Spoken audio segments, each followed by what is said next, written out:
Morning everyone. आज हम topic पर करेंगे अपना प्रकाश संश्लेषण मतलब फोटोसिंथेसिस। इसके बारे में हमने शुरू में भी पढ़ा था जब हमने अपना ये वाला चैप्टर शुरू करा था जैव प्रक्रम। तो इसके स्टार्टिंग में भी हमने इसके बारे में पढ़ा था। तो इसको अब हम फटाफट से जल्दी ख़त्म करेंगे, ठीक है। तो प्रकाश संश्लेषण क्या होता है आपको पता ही है कि जब भी एक पौधा कोई भी क्या करता है, वातावरण से CO2 और अपनी जड़ के द्वारा अवशोषित जो हमारा वाटर है उसको लेके पर्णहरिम की सहायता से मतलब क्लोरोफिल की सहायता से सूर्य के प्रकाश में क्या करता है, अपना भोजन बनाता है। भोजन मतलब कोई भी सिंपल हमारा शुगर, मतलब जैसे कि हमारा क्या हो गया ग्लूकोज फ्रक्टोज, जो जब भी वो ये बनाएगा तो हम इसको प्रक्रिया को क्या बोलेंगे, प्रकाश संश्लेषण। और इस प्रक्रिया में एक उत्पाद के रूप में क्या निकलता है, हमारा ऑक्सीजन, जो कि क्या होता है वातावरण में मुक्त कर दी जाती है, ठीक है। ये इसकी बेसिक वो होती क्रिया। अब इसकी क्रियाविधि में क्या है आपका कि प्रकाश संश्लेषण की प्रक्रिया जो होती है वो दो प्रकार से होती है। एक तो प्रकाश अभिक्रिया होती है इसमें और एक अप्रकाशिक अभिक्रिया होती है, ठीक है। अब हम वो देखेंगे। देखो, प्रकाश अभिक्रिया को हम बोलते हैं लाइट रिएक्शन, मतलब कि, और इसको हम एक और चीज़ बोलते हैं हिल अभिक्रिया। हिल अभिक्रिया क्यों बोलते हैं, क्योंकि इसकी जो डिस्कवरी की थी, इसकी जो खोज की वो हिल नामक साइंटिस्ट ने की थी, इसलिए हम इसको हिल अभिक्रिया भी बोलते हैं। ये कहाँ पर होती है, आपके हरित लवक के ग्रैना में होती है। मतलब जैसे आपने पिछली 9th क्लास में पढ़ा होगा क्लोरोफिल का स्ट्रक्चर, ठीक है। तो उसके अंदर ग्रैना होता है, जो कॉइन्स होते हैं इस तरीके से, जो आपके ऐसे, जैसे ये आपका वो है क्लोरोप्लास्ट, तो ऐसे आपकी ये लैमिला होती है और लैमिला के क्या होता है ऊपर ऐसे कॉइन्स लगे हुए होते हैं। तो इन कॉइन्स के अंदर होती है ये वाली प्रक्रिया, ठीक है। इसमें ये क्या करता है, सूर्य के प्रकाश में ये जो आपका ये है ग्रैना, ये क्या होता है, ये सक्रिय हो जाता है और ये क्या करता है, ADP से क्या करता है, एडिनोसिन डाईफॉस्फेट से एडिनोसिन ट्राईफॉस्फेट का निर्माण करता है, ठीक है। फिर इसमें क्या होता है, क्लोरोफिल में जल का भी अपघटन होता है आपका। और वो क्या होता है, जब आपका वो जो OH आयन निकला, मतलब जब आपका ये H2O था, ये आपका टूट गया किस में, H++ OH- में। तो आपका जो ये OH- आयन है, और मतलब ये OH- आयन आपस में मिलकर, मतलब बहुत सारे OH- आयन क्या करेंगे, आपस में मिल जाएंगे और ये क्या बनाएंगे, आपका ऑक्सीजन के मॉलिक्यूल बनाते हैं, ठीक है। ये क्या बनाएंगे, आपके ऑक्सीजन के मॉलिक्यूल बनाते हैं। और क्या बनाता है साथ ही में, आपके वाटर वापस से, कुछ तो आपके ऑक्सीजन बना देंगे और बचे हुए आपके क्या बना देंगे, वापस से वाटर बना देंगे। इसमें क्या होता है, इसमें जो ऊर्जा निकलती है वो किसके रूप में निकलती है, आपकी जो ये आपकी ऊर्जा निकली, अब ये कहाँ चली जाएगी, आपकी इलेक्ट्रॉन ट्रांसपोर्ट चेन में, ठीक है। ये आगे आपकी किस में चली जाती है, इलेक्ट्रॉन ट्रांसपोर्ट चेन में। तो ये आपकी थी लाइट रिएक्शन। लाइट रिएक्शन में आपका क्या हो रहा है कि सब कुछ जितना भी काम हो रहा है आपका क्या होगा, जो भी आपका ATP प्रोड्यूस हो रहा है, NADP प्रोड्यूस हो रहा है, ये सब क्या प्रोड्यूस होंगे, लाइट की उपस्थिति में प्रोड्यूस होंगे। जब भी आपका लाइट होगी उसकी उपस्थिति में प्रोड्यूस होंगे हमेशा। डार्क रिएक्शन में आपका क्या होता है, डार्क रिएक्शन मतलब अप्रकाशिक अभिक्रिया। इसको हम बोलते हैं, इसको हम केल्विन साइकिल भी बोलते हैं, इसको हम ब्लैकमैन साइकिल भी बोलते हैं, ठीक है। ब्लैकमैन साइकिल क्यों बोलते हैं, क्योंकि इसकी जो खोज की थी वो सर्वप्रथम किसने की थी, ब्लैकमैन नामक साइंटिस्ट ने की थी। तो इसमें क्या होता है, क्योंकि इसमें प्रकाश तो है नहीं, तो प्रकाश ना होने की वजह से ये कहाँ पर होती है आपकी, अब ये ग्रैना में नहीं होगी क्योंकि क्लोरोफिल का कोई काम नहीं है। ये कहाँ पर होती है आपकी, जो ये बाहर इसका लिक्विड होता है, आपके क्लोरोप्लास्ट का लिक्विड होता है, उसको बोलते हैं हम स्ट्रोमा। तो ये कहाँ पर होती है, आपकी स्ट्रोमा में होती है, ठीक है। इसमें भी क्या होगा, आपका ATP और NADPH प्रोड्यूस होंगे, पर ये किस में होंगे, प्रकाश की अनुपस्थिति में प्रोड्यूस होंगे। इनका जो मेनली लास्ट में क्या बनता है, मेनली ग्लूकोज बनता है। ग्लूकोज क्या करता है, इनको एनर्जी प्रोवाइड कराता है। ये पौधों का भोजन होता है ना, तो पौधों का भोजन होने की वजह से ये क्या करता है, पूरे पौधे में सर्कुलेट होता है। इसके बाद अब हमें क्या है, प्रकाश संश्लेषण की आवश्यक पदार्थ, मतलब क्या क्या इसके लिए हमें ज़रूरी है। तो सबसे पहले आपको पता ही है कि अब आप वो वाली रिएक्शन अपनी याद करो। उस रिएक्शन में आपका क्या होता है कि हमें किस किस चीज़ की ज़रूरत है, तो इस प्रक्रिया के लिए हमें सबसे ज़्यादा किस चीज़ की ज़रूरत होती है। अब आप देखो, जब आपकी ये रिएक्शन होती है CO2 + H2O, ठीक है, यहाँ पे आपका क्या आया, ये सूर्य का प्रकाश आया और आपका क्या था, क्लोरोफिल था, ठीक है। यहाँ पे आपका जो आपका प्रोडक्ट बन रहा था, मतलब आपकी शुगर बन रही थी और एक आपका क्या बन रहा था, ऑक्सीजन बन रहा था। तो इसमें हमें क्या क्या चाहिए, एक तो सूर्य का प्रकाश हो गया हमारा, ठीक है, कार्बन डाइऑक्साइड हो गया, पानी हो गया, और हमारा क्या हो गया, क्लोरोफिल हो गया। ये 4 चीज़ें जब हमें मिली तो हमने क्या यहाँ पे बनाया, C6H12O6 प्लस O2, ठीक है। ये तब हमने बनाया प्लस एनर्जी। इसके बाद हमने बनाया ना ये, तो हमने इसमें यूज़ क्या क्या किया, कार्बन डाइऑक्साइड, वाटर, सूर्य का प्रकाश और ये क्लोरोफिल। तो इन चीज़ों को पता करने के लिए भी बहुत सारे प्रयोग किए गए हैं। हमें वो सारे प्रयोग पढ़ने की कोई ज़रूरत नहीं है, केवल हमें पढ़ना है कि इन चीज़ों की ज़रूरत क्यों होती है और कोई एक आधा प्रयोग पढ़ेंगे, ठीक है। इसके बाद आपको पता ही है कि CO2 की ज़रूरत क्यों होती है हमें। CO2 क्या करती है कि ये जो कार्बन का, ये हमें क्या देती है, ये कार्बन के मॉलिक्यूल देती है, क्योंकि हमारे इसमें क्या है C6H12O6। तो ये इसमें जो कार्बन के मॉलिक्यूल आएंगे वो कहाँ से आएंगे, CO2 से आएंगे, ठीक है। और ये CO2 कहाँ से इकट्ठी होती है, ये वातावरण से कहाँ से लेते हैं, वो अपने उससे लेते हैं, स्टोमेटा से, स्टोमेटा के जो मॉलिक्यूल होते हैं उससे लेते हैं ये क्या, CO2। दूसरा वाटर कहाँ से लेते हैं, ये जड़ों से लेते हैं, जड़ों द्वारा पानी अवशोषित किया जाता है और वो पानी कहाँ तक पहुँचाया जाता है, पत्तियों तक।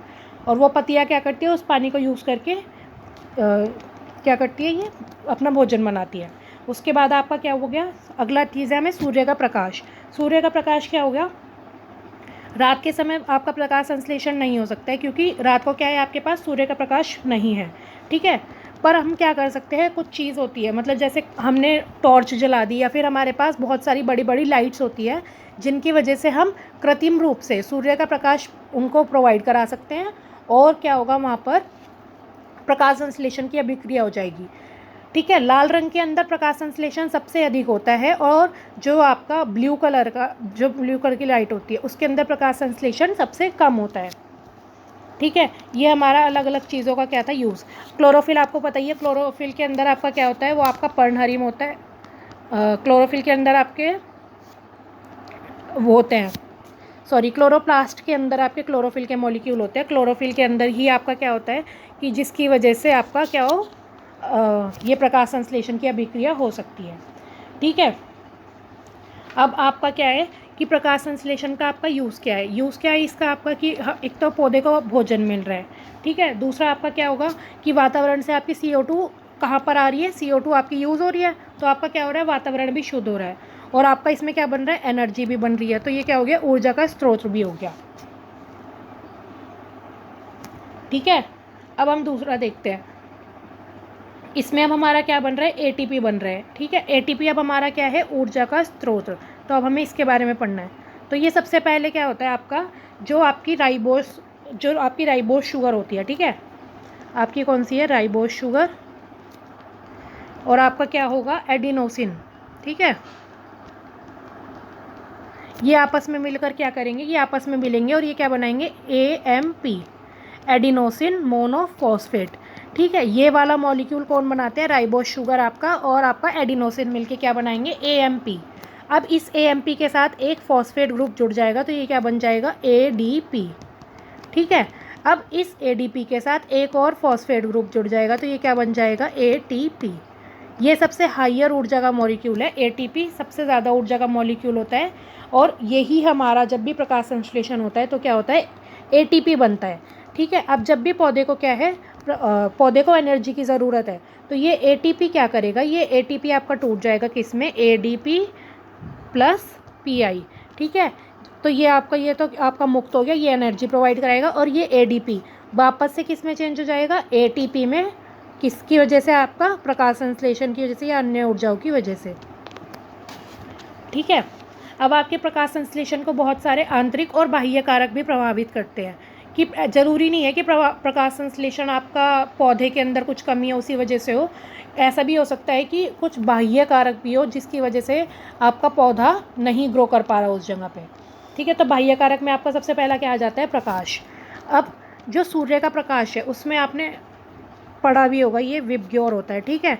ये 7 रंग की लाइन होती है, मतलब ये 7 रंग होते हैं जो कि मेन होते हैं हमारे, कौन कौन से होते हैं,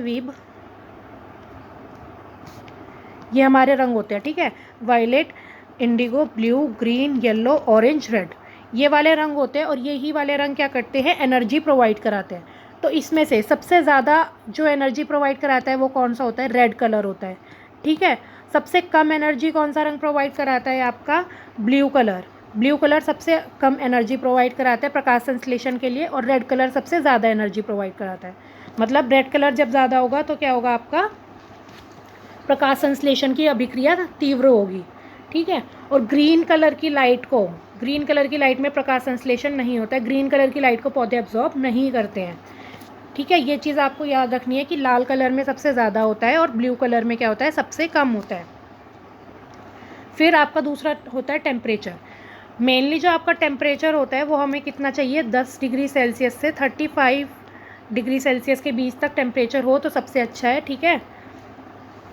इसमें पौधे क्या करते हैं, सबसे ज़्यादा ग्रो कर पाते हैं।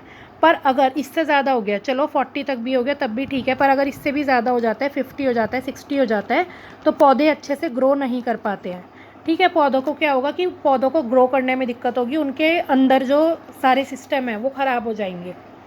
अब इसमें क्या होता है कि जो आप कहेंगे कि अब राजस्थान में जो पौधे प्रेजेंट है उनमें तो होता है, ठीक है, वो हर एक जगह के हिसाब से होता है। जैसे अब राजस्थान में जो पौधे प्रेजेंट है तो उनके अंदर क्या है, उनके अंदर उसी तरह के मॉडिफिकेशन है। उनकी आपने देखा होगा पत्तियाँ मोटी होती है, छोटी होती है उनकी पत्तियाँ, ठीक है। तो उन्होंने अपने अंदर क्या करा है, अपने वातावरण के अनुकूल बनाने के लिए अपने अंदर चेंजेस करे हैं, तो वो चीज़ अलग हो जाएगी। जैसे ठंडे देशों में रहने वाले पौधे होते हैं वो भी अलग तरीके के होते हैं, ऐसे गर्म देशों में रहने वाले भी अलग तरीके के होते हैं। पर जो मेनली हमारे पौधे उगते हैं, जो नॉर्मल हम घर वगैरह में सारे जगह उगाते हैं, तो वो हमारा क्या होता है, वो मेनली हमारे किस पे उगते हैं, 10 डिग्री सेल्सियस से 35 डिग्री सेल्सियस के बीच में। अगला हो गया जल। जल बहुत ज़रूरी है क्योंकि हमारी रिएक्शन में ही आपने देखा होगा क्या था, CO2 + H2O, ठीक है। अगर वाटर ही नहीं होगा तो ये रिएक्शन पूरी नहीं हो पाएगी, तो इसलिए जल की कमी के कारण क्या होगा, आपकी सारी जैविक क्रियाएं क्या हो जाएंगी, धीमी हो जाएंगी, मतलब उनकी स्पीड कम हो जाएगी। अगला आपका है खनिज लवण। खनिज लवण में आपके मेनली कौन से होते हैं, एक तो आयरन होता है और एक आपका कौन सा होता है, मैग्नीशियम, ठीक है। आयरन और मैग्नीशियम ये सबसे ज़्यादा ज़रूरी होते हैं। मैग्नीशियम और आयरन दोनों ही आपका क्या है, क्लोरोफिल के अपघटक है, ठीक है। क्लोरोफिल के मतलब क्लोरोफिल में पाए जाते हैं, जिसकी वजह से अगर ये नहीं प्रेजेंट होंगे तो क्लोरोफिल ही नहीं प्रेजेंट होगा। जो अब क्योंकि क्लोरोफिल ही क्या करता है, इन दोनों को चेंज करता है, किसमें, आपका शर्करा में। तो अगर यही क्लोरोफिल ही नहीं प्रेजेंट होगा, मतलब इसके मेन घटक ही नहीं प्रेजेंट होंगे, तो ये वाली क्रिया आपकी नहीं हो पाएगी। अब आपकी जो आंतरिक कारक है उसमें क्या है, आपकी स्टोमेटा कहाँ पर प्रेजेंट है, कितने प्रेजेंट है, पत्ती किस प्रकार की है, तो ये आपके क्या है, सारे आंतरिक कारक हैं। इनकी वजह से क्या होगा आपका, इनकी वजह से भी आपके पौधों के प्रकाश संश्लेषण पे असर पड़ता है।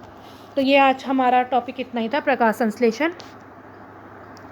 Thank you.